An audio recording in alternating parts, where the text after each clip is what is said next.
Morning, welcome to First Edition. Our top story this morning, the United States has unveiled plans to open new embassies across the Pacific to ramp up its presence in the region and push back against China's growing influence.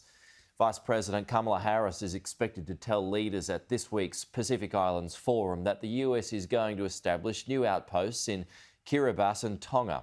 She's also expected to reveal the US is on track to reopen its embassy in the Solomon Islands.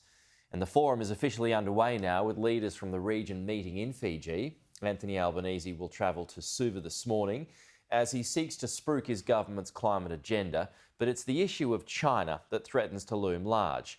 Jonathan Lee is in Suva and filed this report. The Pacific Islands Forum is the region's peak body, but with COVID, leaders haven't come face to face since 2019. There are twin issues here. For Australia, China's interest and influence in the region represents a real storm cloud on the horizon. For Pacific nations, it's all about climate change, where Australia is viewed as a pariah state which refuses to take real action.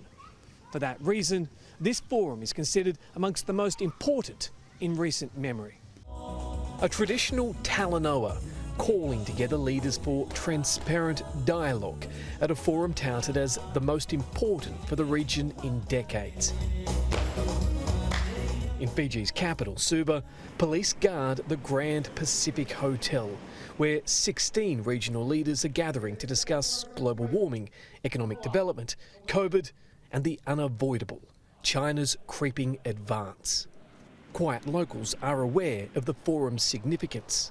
Climate change has affected a lot of villages, mostly from where I'm from Laos. Is Australia seen as good or bad? They're saying it's been good at the moment. The message from our new Foreign Minister plays well. The Australian government, the new Australian government, is committed to bringing new energy and new resources to the Pacific, and we recognise in particularly the importance of climate change.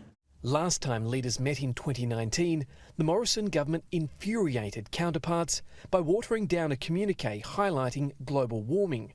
Leaders pushed for Australia to stop opening new coal and gas reserves.